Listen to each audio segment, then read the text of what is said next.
Hello, friends. Greg Kokel here, and I got the bearded beast got me chuckling just a few moments ago because he's doing a little boogaloo, and the music comes up, and that's pretty good. He's not so bearded though right now. You trimmed. For me, okay. Well, I think it looks better right now. I can never figure out, like Alan and Tim, you guys, have these shorter beards, and it never seems to get shorter or longer. It always stays kind of the same exact length. Now, yours got longer, and of course, you worked on that. Thank you. And maybe this is your compensation for the other side of your head. Is that right? Well, I heard one guy say, bald people don't lose their hair. It just goes underground and comes out their nose and ears, kind of thing. Well, all right, on to more sublime issues. We usually, when something is going on that I'm a part of, I just give you a quick date and event, and we'll do that with other callers, or rather other speakers, and we let you know where the events are at. But once in a while, something happens, especially if it's in Southern California. We want to spend more time and tell you about it, partly because we've got a lot of listeners in Southern California, and we've got a great conference coming up in a few weeks in SoCal that virtually all of our STR team will be attending and speaking at, along with a whole bunch more. And I have asked Nej Garrison to join us to tell us about this. And Nej, welcome to the show, first of all. Thank you. Thank you for having me. And when I was at this very event in the desert by Palm Springs, Desert Apologetics, that's where you and I met the first time last year. Yes. Yes. And she's got a big smile on her face, so that's a good sign. And now you're a featured speaker for Reality, and we're entering our second half of our season with Reality coming up in February at Dallas, and looking forward to seeing you there. But tell us a little bit about this project that you've been involved with for quite a while called Desert Apologetics. So I met Allie a few years ago. She heard me speaking at Biola, and she said, "You do apologetics and you live in the desert? Like, this is such a rarity to be out here and doing apologetics." And she got me in touch with the conference and what she was doing, and really sharing her vision for the conference, which is she wanted to create a space for students to like ask tough questions, like what are the things that are really bothering you about who is God, and what do you believe, and why do you believe what you believe, as well as she wanted to connect apologists with other young apologists. So not only is it a place where they can ask questions and learn about what it is that you believe and what is your worldview, but then how can you connect with other people that are doing that? How, like, she loved the fact that you and I connected, and that I connected with Jay Warner Wallace, and just kind of bringing this community together as we're all doing the same thing, but in our unique ways and gifting. So that's kind of how I got involved with her, and Sure. catching on the vision. Yeah, well, usually we think of a Southern California conference, we're thinking about Biola, we're thinking about South Orange County, like Reality or something like that. You're out in the desert. You're Yes. Palm Springs area, specifically Yes. Indian Wells, but that's Palm Springs, and so there's usually not big events out there for people to go to, and it's great that you're doing this. Now, you've got a lot of talent that you're having. In fact, this isn't just your Friday night, all day Saturday kind of conference. This is Correct. actually starting on, let me see, it's actually starting on Thursday. Is that right, at Correct. noon? Tell us what Thursday, the schedule's February. like. So it starts on Thursday. I'm going to make sure I get my notes right. February 29th. And we come out the gate running with Craig Hazen. He's beginning to talk about prayer and discernment. And the name of the conference that is anchored, and she calls it Anchored, mostly an apologetic conference, because we answer a lot of different questions. And that's really what I love. So it's Craig Hazen is speaking. I'm speaking on discerning spirits. Alyssa Childers is speaking on the deconstruction of Christianity. Right. Craig Hazen is speaking again on Friday. John Noyes, you know him. Sean McDowell is speaking. You're speaking. Alan is speaking. Robbie's speaking. And Jeannie Jones is speaking and doing question and answer. So it's an amazing opportunity for anyone, even if you don't know what apologetics is. That's what everyone always asks me. Well, what is it? What is you guys do that? Am I saying sorry? That's what everyone says. Why Yeah. am I apologizing?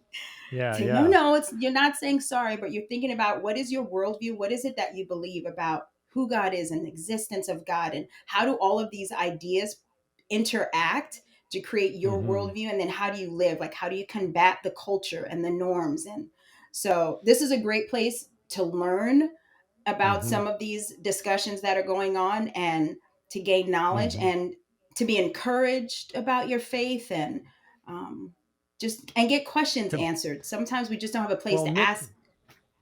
Mhm. plus, we're mixing it up with a lot of people that are not only conferees, but this is a 3-day conference. I'm going to Mhm. get there on Friday morning. I don't speak until Saturday afternoon, but I want to sit in on some of the events too of my own team For members. sure. I want to mix it up Mhm. with other people, and this is kind of the spirit. I was there last year, had a Mhm. fabulous time, and Mhm. got to meet a lot of friends that I've worked with before.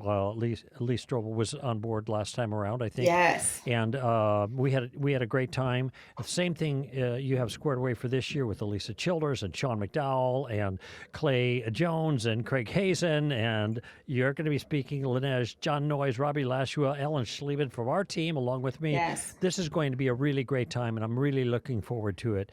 Once All again, right. February 29th. That's a Thursday, and it Correct. starts at noon, right? So Starts right at if they're noon. okay, so if they want more information, how do they get registered? How do they get the details? All of that online. So they can go to desertapologetics.com, and they click on the link, type it in, and you get all the registration details. It'll be at Southwest Church has opened up their auditorium for us. So we're really blessed that they've allowed us to use Yeah. their space, which really is a big blessing for us because we're at a more central location. Uh And huh. not just, we were a little bit further out, but now we're expecting a lot more people to come because we're more centrally located right near Indian Wells, right? Actually, right next to Indian Wells Tennis Garden, which is great. So, Oh.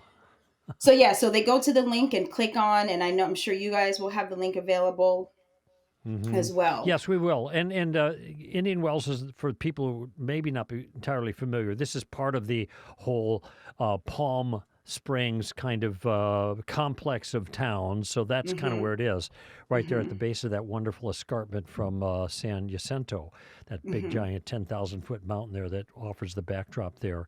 And Mm-hmm. lots of great people are going to be there. Thank you for spending some time with us, Lineage. Thank And you. I'm really looking forward not just only to this weekend coming up February 29th through March 2nd for this event, but also later on. Well, actually, we're going to see you earlier than that. I'm going to see you before that when we That's do right. our reality in Dallas, I Yes. guess the week or so before that. So we got a Yes. lot of time to spend together here, Lineage, and I'm Yes. looking forward to this great event coming up in Indian Wells, February 29th through March 2nd, the Anchored Conference with Desert Apologetics. Thanks so much. Thank you so much for having me. I look forward to seeing you soon. All right. That's Lineage Garrison. She's on our team for reality coming up we start our spring term mid-February. I'm looking for the exact dates right here, but you guys know what it is, what those are. And I have something else I want to talk to you about that is, well, it's just a little kind of a crazy thing that's come up. And it's making its rounds a little bit on the internet, and it's just a kind of blunder spoken by a good man.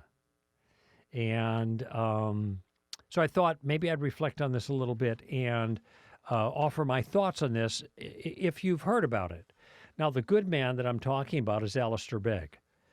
I have a tremendous amount of respect for Alistair Begg. I actually did an event with him almost 20 years ago now. We had dinner together, we had breakfast together, we stayed at the same hotel, and it was just him and me pretty much at the event. But I have benefited from his teaching for years and have nothing but good to say about him. All right. The thing is, about 2 months ago, he made a recommendation on the air that has stirred up some controversy. And I want to talk about what he said. And just keep in mind, there's no scandal here or anything like that.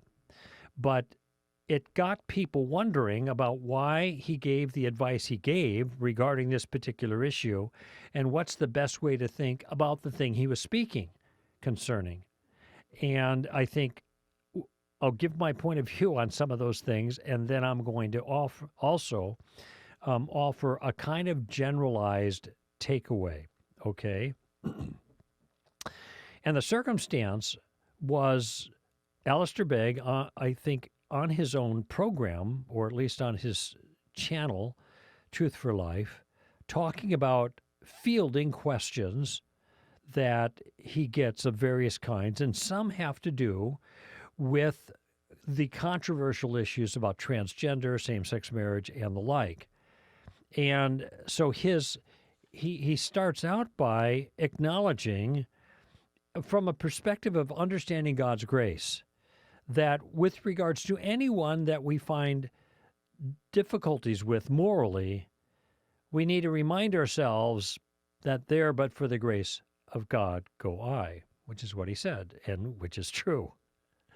We're even with the grace of God, we are each pretty bad, and probably worse than we think we are.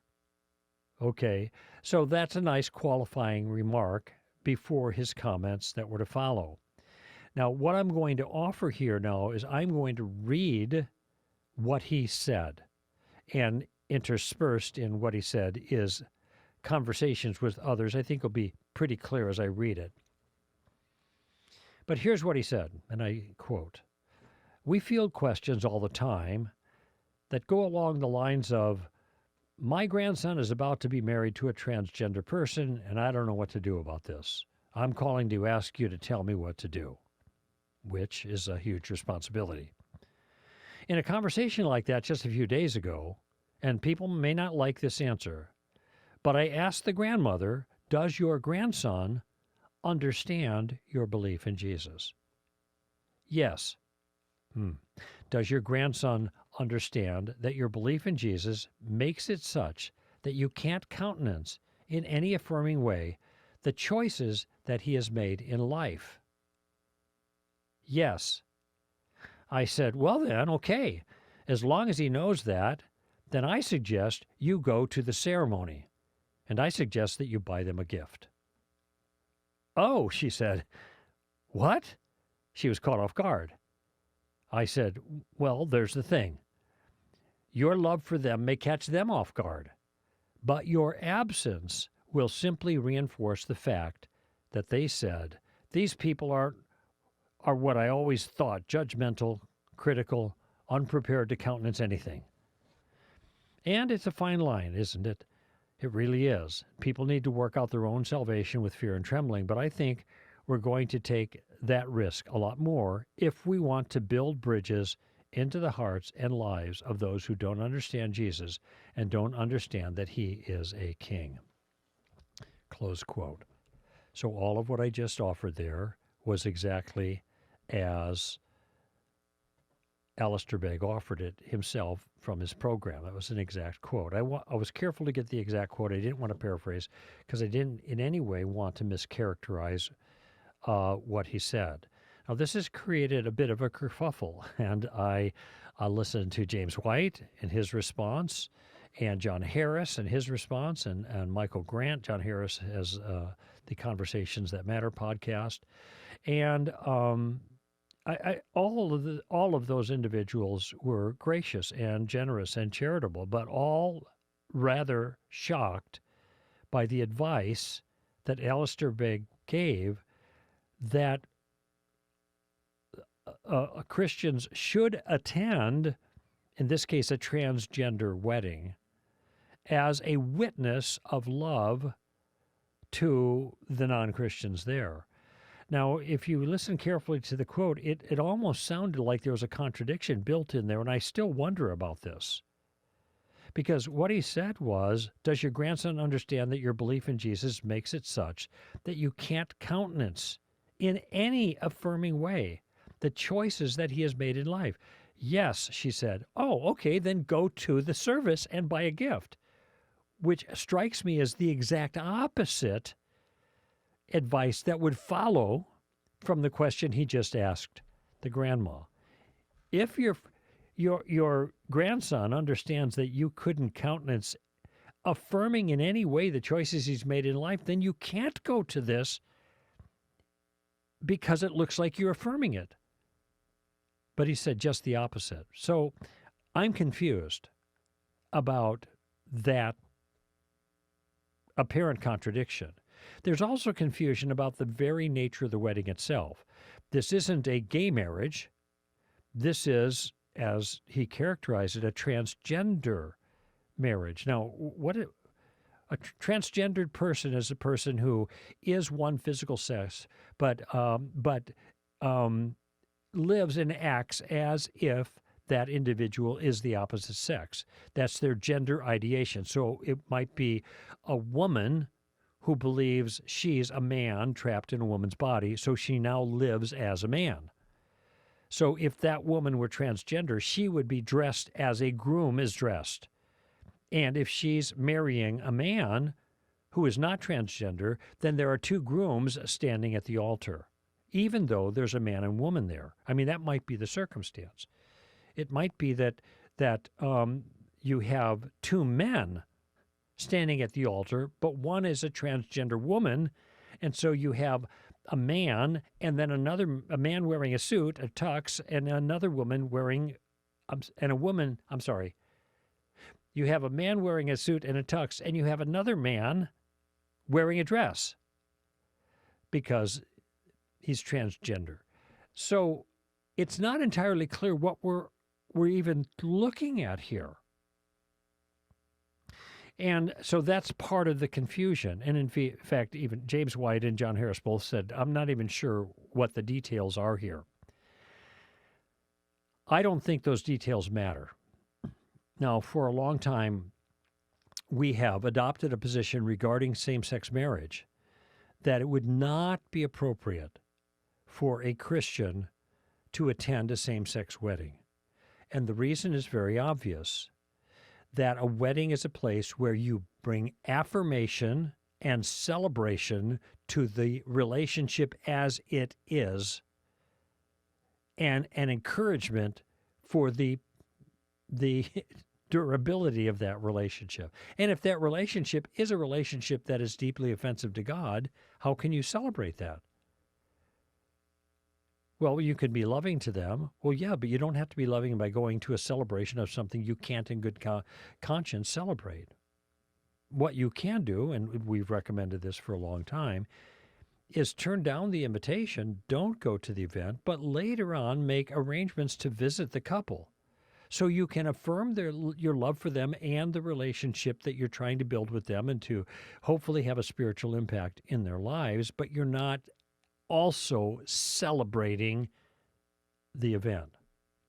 Now, Alan we've had a lot of talks about this over the years and have come to our conclusion, partly for the reason I just gave you can't celebrate what God abhors, I guess it would be an appropriate way of putting it.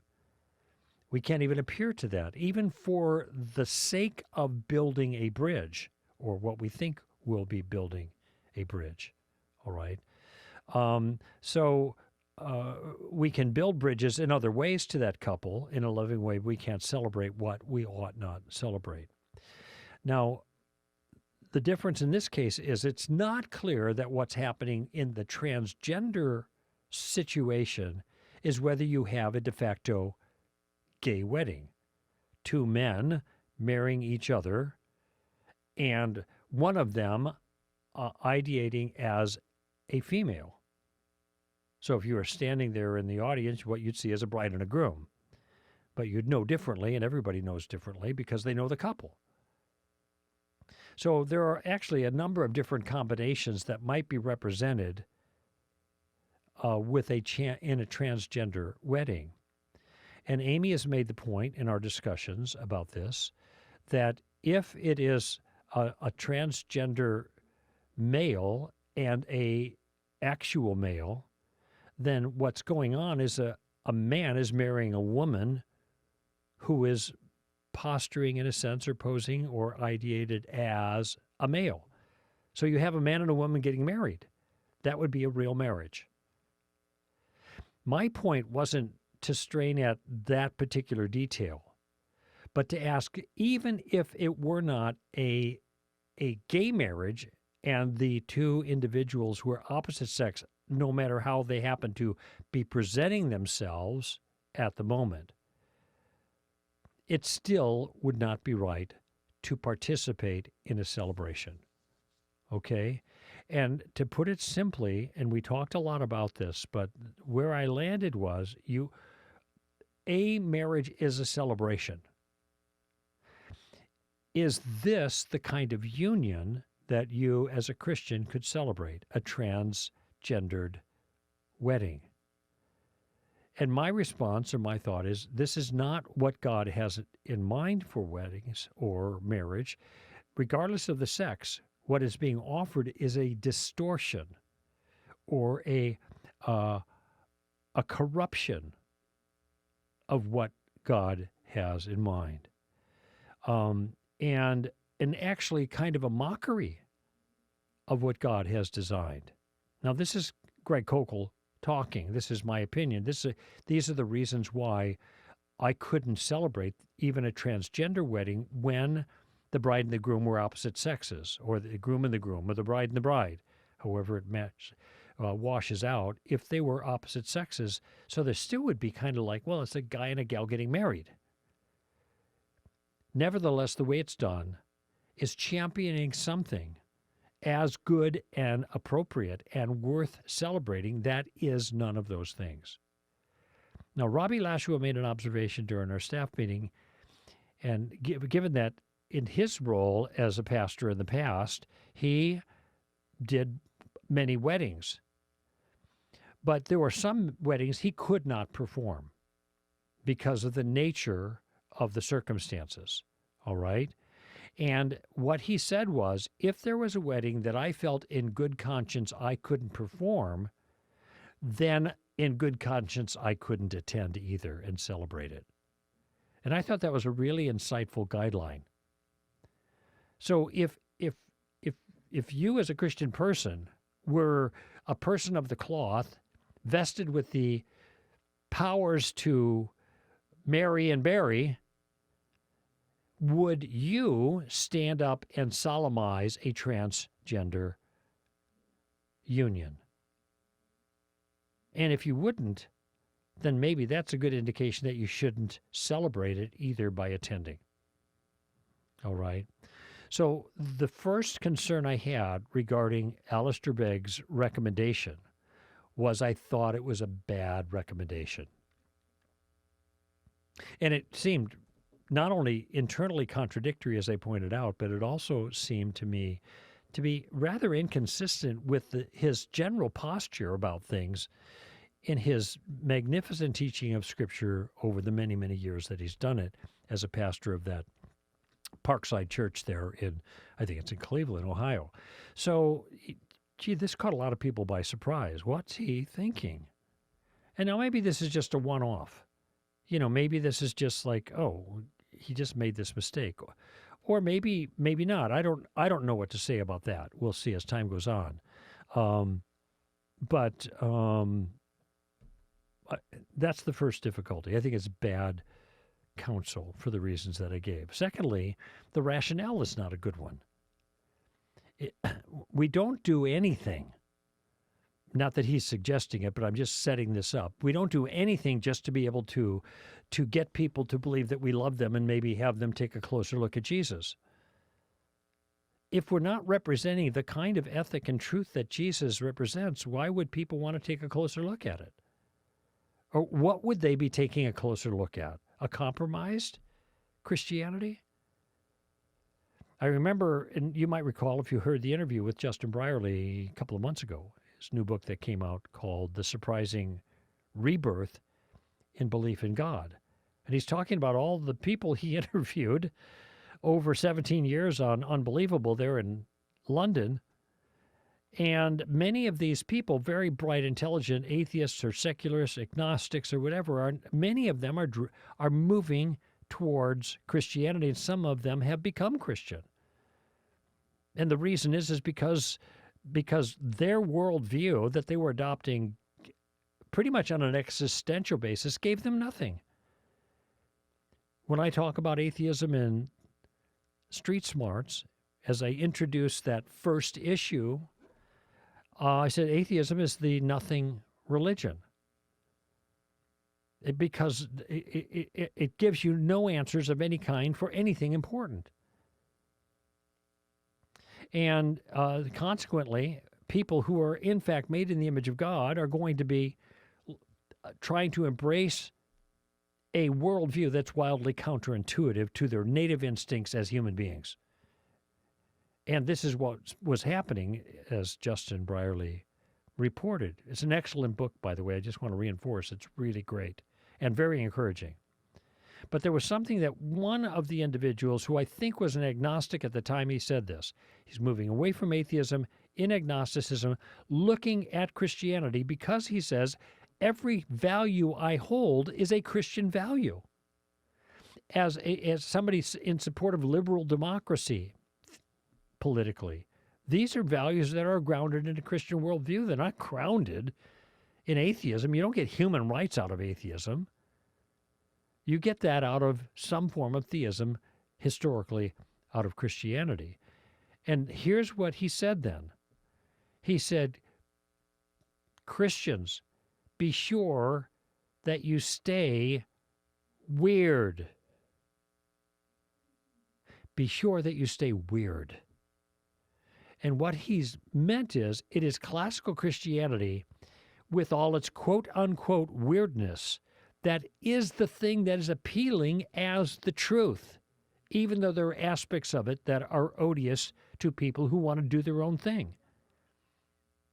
And what he sees Christians trying to do too often is to be like the rest of the world instead of telling the world that they ought to be like Christ. Stay weird. Don't give up the ghost, so to speak. Now, obviously, Alistair Begg is not giving up the ghost in any way, shape, or form. However, this way of thinking, I think, takes us down that road. Well, if we go, we'll show them our love, and they may be so surprised by our love that this is going to have an impact on them. And if we don't go, they're just going to think we're judgmental and bigoted and narrow-minded, or however he put it. Well, if I need to do what's right before God, and that's it, to be weird in the best sense, and someone's reaction is, well, you're just bigoted. Well, okay. People said all kinds of bad things about Jesus. We just got to let the chips fall. That goes with the territory. What we want to be careful of, even though we're kind of maneuvering with wisdom and shrewdness in our culture, carefully taking our positions to do the least damage, at some point we just have to say no. And this is where we stand. Here I stand, I can do no other. Martin Luther, right? And this is what we have to do. We're going to stand. I can't go. I love you guys. We want to meet with you after the event, a couple weeks down the line. Let's get together. Let's have dinner. Let's build our relationship. But I cannot celebrate that.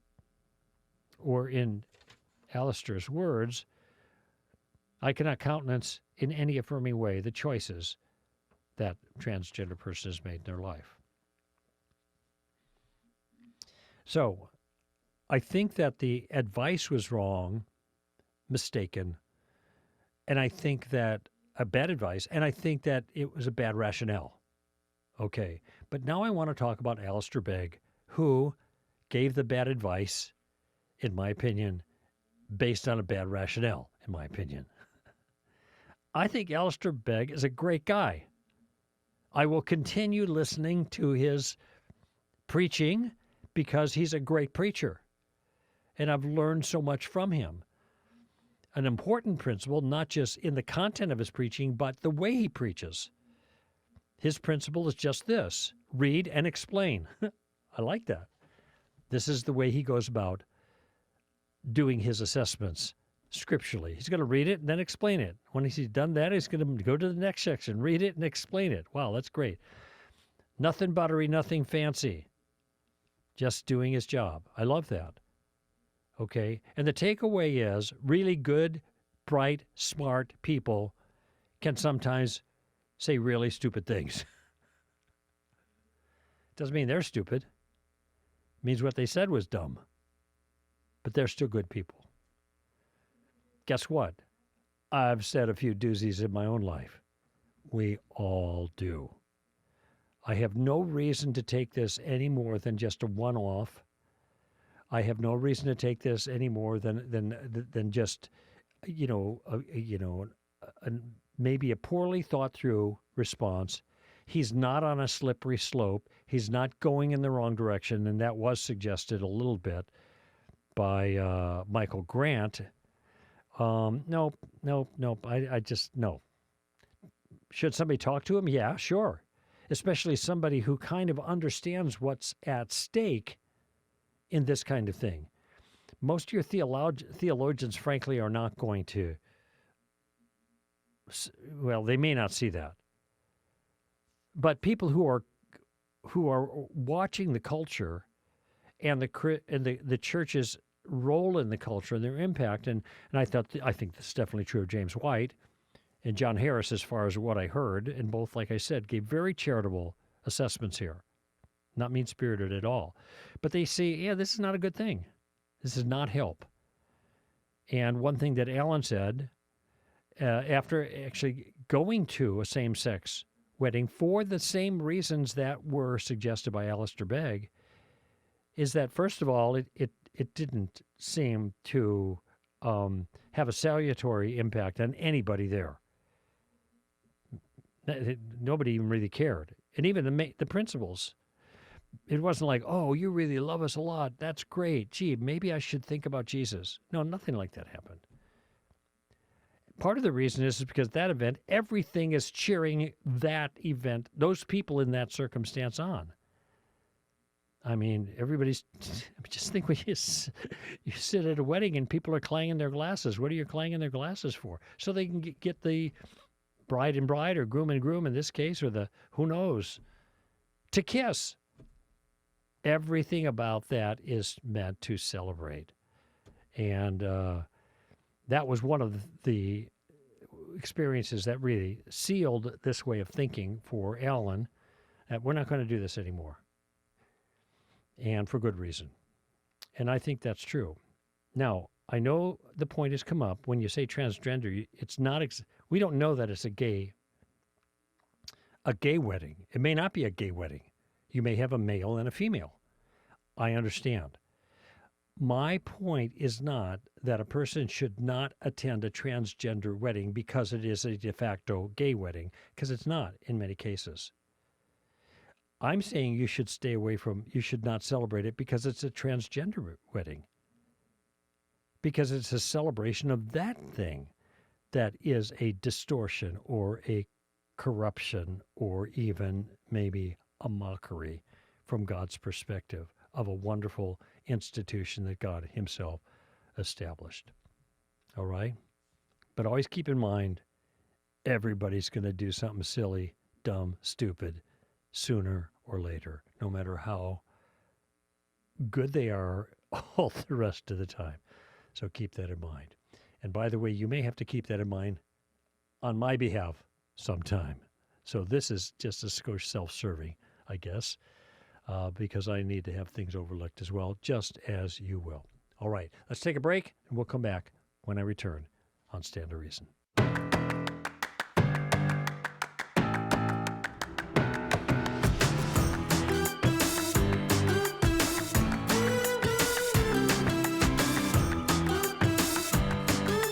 All right, back at you here. Greg Kokel, your host, and made a reference last segment to the Reality Student Apologetics Conference coming up. And we are midstream here in our season. We've had 3 of them already, all sellouts. And one in Southern California, one in Seattle, and one in Minneapolis. Now we're going to Dallas. Now, Dallas, that church, Cottonwood, is that right? Cottonwood in, I think it's called Cottonwood. Did I get that right or wrong? Anyway, that church, Cottonwood Creek, right. Mine was kind of the abbreviated form, Cottonwood Creek. And North Dallas, they actually kind of knocked down some walls and remodeled a little bit to make room for their church growth, and also with reality in mind. Okay, so now, even with that, we have 2,128 signed up for an event that's over 4 weeks away.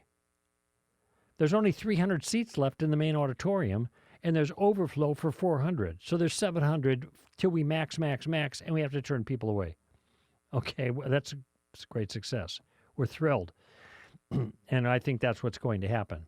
If you want to sign up for the reality conference, you can do so by going to realityapologetics.com. That's the one in Dallas. And the one in that follows it in March, that's Dallas, February 23rd and 24th. And then in March in Pennsylvania, Philadelphia, the 22nd and 23rd. I think we already have, let's see, the early bird ends on Friday. So that's why I'm saying it now. This podcast is coming out this particular hour early. So it gives you a couple days to sign up. We got 504 people signed up, and this is a smaller venue. And last year at this time, we had 323. That means the numbers are really popping. And because it's smaller, you want to get on board sooner. All the details are there, realityapologetics.com. And finally, in Georgia, at Augusta, April 19th and 20th, we'll be having our final one for this season. So it's a great event, and I hope you can make it. We're going to fill them all up. That's my goal. We're going to open calls right now, open mic calls, and these are calls that people leave on the answering machine, so to speak. We just call them open mic instead of open answering machine because it sounds more sophisticated. But basically, if you have a question that you'd like to ask me and get my feedback on, and you don't want to wait online, which a lot of people just simply can't, you can go to our homepage, and under podcasts, there's a link to live broadcasts. And when you go there, you can follow the prompts, and you could leave your question. And you can also simply dial up for your open mic calls, 857-DIAL-STR. 857-DIAL-STR. Now, I hate those words. They always get me confused because I got to find the letters. So let me give you the numbers, 857-342-5787. 342-5787, area code 857. So give us a call, leave your message, and then you'll get in the list of callers whose questions we have. I want to go right now to a question about Jeremiah 31. This is Randall Beck. Got Randy or Randall? Okay, let's hear what you got to say, Randall.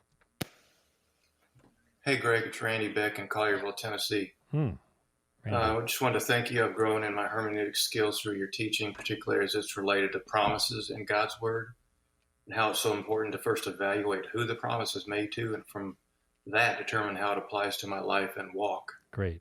So carrying this over into my study on the New Covenant, when I look at the go-to passages used so often to teach about the New Covenant, Jeremiah 31:31, and also Ezekiel 36:22-28, I see the opening words, "Behold, the days are coming, declares the Lord, when I will make a new covenant with the house of Israel and the house of Judah." And so the first thing I ask myself is, who is this directed to? Exactly who is the house of Israel and the house of Judah? On its face, it sounds simply like it's national Israel, or perhaps the remnant of true believers God has preserved within Israel. Does that include me, a New Testament believer, somehow? If so, how? Seems to me like everyone quoting this verse routinely glosses over this. Either they're getting something and I'm not. I've never heard this addressed in any teaching I can find. I must be missing something obvious. Thank you. Well, thank you, Randy. It's a really good question, especially in light of my concerns about how a passage just a couple of chapters earlier is used, Jeremiah 29:11, where this passage is part of a letter written to a particular group of people about a particular historical circumstance, which we have Daniel responding to later, kind of affirming the what's the word I'm looking for? This constrained application that, or limited application that this passage has for the readers. Okay. And then we just page over to Jeremiah 31 and verse 31, which is this famous passage where the new covenant is being introduced for the first time. It's repeated there in Ezekiel, as you mentioned, Randy. And it starts out the same way. "Behold, the days are coming, declares the Lord, I will make a new covenant with the house of Israel and the house of Judah, not like the covenant which I made with their fathers in the day I took them out of the land to bring them out of the land of Egypt, my covenant which they broke. That's the Mosaic covenant. Okay, so now what? By what rights are we taking the promises made to Israel of the new covenant and making application to Gentiles? Fair question. This is where the bigger picture comes in to inform our understanding of particular passages. Okay, keep in mind, now, when we see the provisions of the new covenant, we see in Jeremiah 31, and also when you compare it with the Ezekiel passage, we see full and complete personal forgiveness. That is, the provisions of the new covenant make the old covenant obsolete. There is no longer the continuing of the offering of blood of bulls and goats that could never take away sin, because there is one sacrifice that is given for one time that brings salvation. Okay? And so the larger picture, though, is that the nation of Israel was to be a conduit of some kind of grace and blessing for the entire world. Where'd that come from? From the beginning.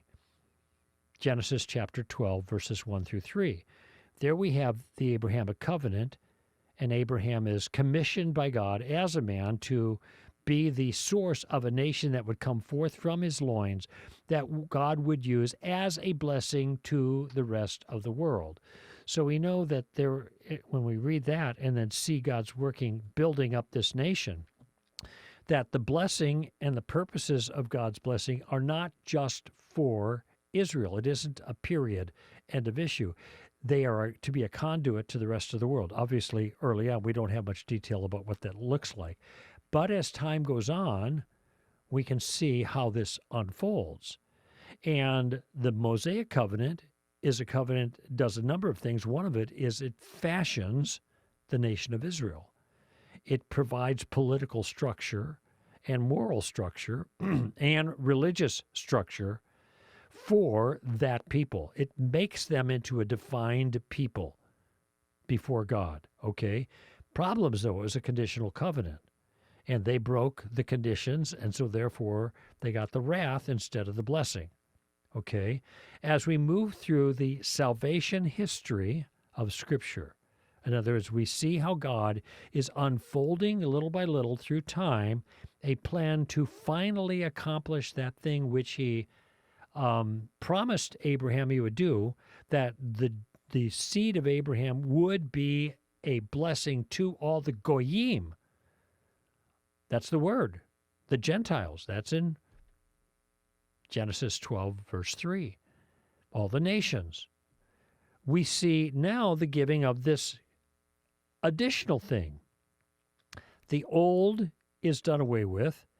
They broke the old, Jeremiah says, and God is going to give them a new covenant they cannot break. Who's he giving it to? The Jews. Now here's the question. Does it mean that it is only restricted to the Jews? When we go back a couple of pages to Jeremiah 29:11, all of that language is clearly restricted to the Jews in a very precise historical set of circumstances, which, as I mentioned, 70 years later, Daniel figures out and then prays this prayer in Daniel 9 to initiate the fulfillment of that promise. When you read the whole thing, there's no question that it is for those Jews, and given the nature of the captivity, it is only for those Jews. It isn't to be expanded to anyone else. This, however, is a new covenant with the Jews that has expanded application. Now, I have the Ezekiel passage right here in front of me, but the details we see in Jeremiah and Ezekiel, they come up again later. And, you know, Randy, your concern was also a concern of the early Jews. The Jews of Jesus' time, because they were thinking all these goodies are for us. But of course, that was a misunderstanding.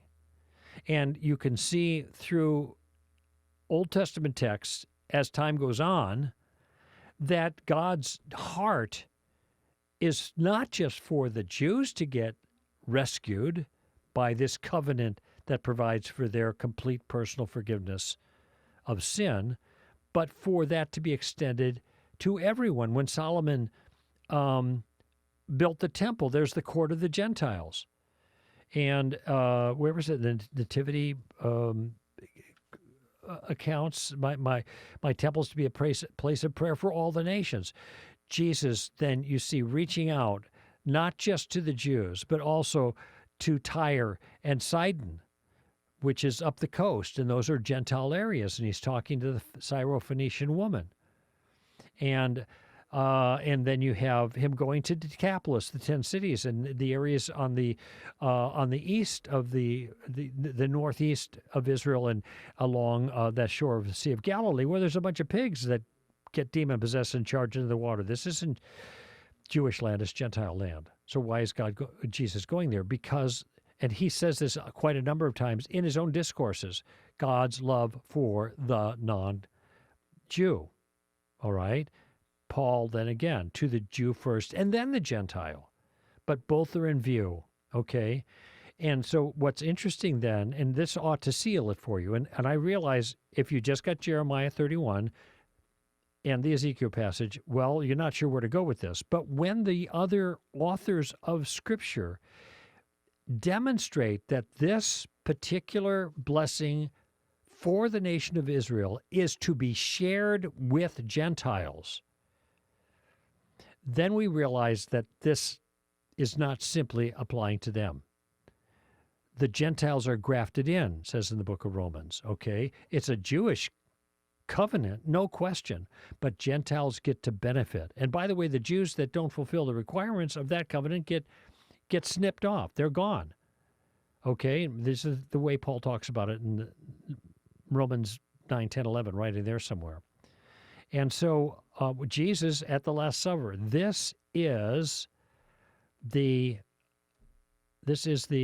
blood of the new covenant. And so he at the Last Supper, you have Jesus announcing the initiation of the covenant, and it is formally launched, because remember, part of the new covenant is the giving of the Spirit individually to people as a permanent possession. On Pentecost Sunday, that Holy Spirit descends upon the apostles who are Jewish, but notice that when they give the justification to the crowds of what's going on, Peter says, he's citing the prophecy from Joel, I will pour out my Spirit on all peoples.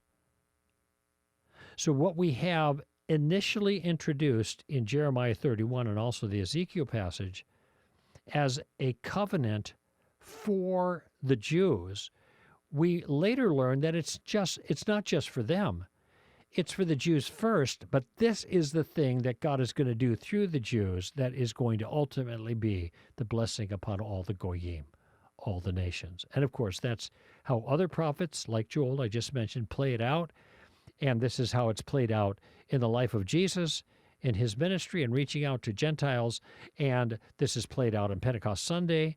And then, of course, soon after that in the book of Acts, then we have the Samaritans receiving the Holy Spirit, just as the apostles. And then we have, in Acts chapter 10, we have Cornelius, the Gentile, receiving the Spirit just as the apostles. Oh, so then this gift of the Spirit, this gift of forgiveness is open to all, they conclude. No duh. That's been part of the program from the very beginning. Okay? So what's unique about this circumstance and gives us the latitude of expanding this to all these Gentiles, even though it started with the Jews, is because the prophets and Jesus and the apostles do the same thing. They make this broad application of this passage to everyone. And so that changes things significantly. Okay?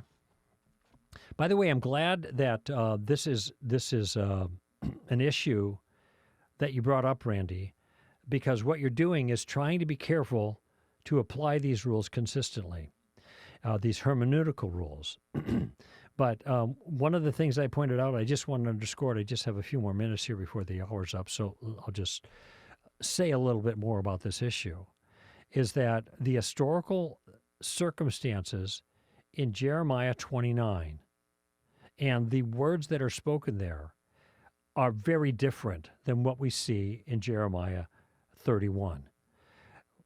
In Jeremiah 29, we have a very precise set of historical circumstances, which these circumstances historically are the focus of the word. Given these circumstances that you're facing, I am going to act in a certain period of time, 70 years hence, to bring you back to the place I promised you. Because, and then the famous verse, I know the plans I have for you, not for welfare and not and prosperity, to give you a future and a hope. Now, these, of course, are the Jews that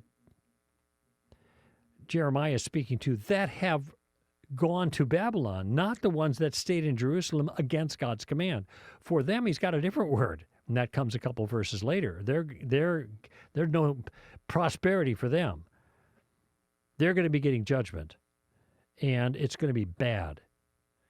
But notice in that Jeremiah passage, he says, I will fulfill my good word to you.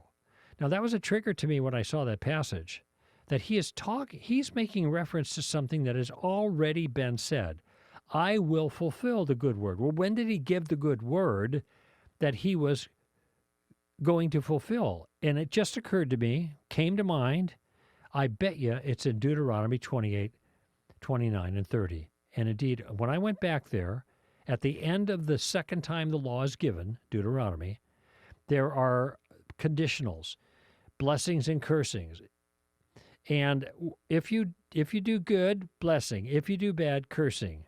And then the text says, after both happen, the blessing and the curse, here's what's going to happen. I am going to show mercy on you, and I'm going to bring you back to the land that from which I've scattered you. And it turns out that the language there is almost precisely and exactly the same language that we see in Jeremiah 29, 11 and following, right in there. It's all the same language, okay? And so it's clear then that this is a very restrained, restricted set of circumstances to which he's speaking. When we go a couple chapters later, there is a good news that's given that you're not going to fall into this same kind of thing again where the Mosaic law is the thing that you're going to be judged by. I'm going to do a brand new thing with you, Israel.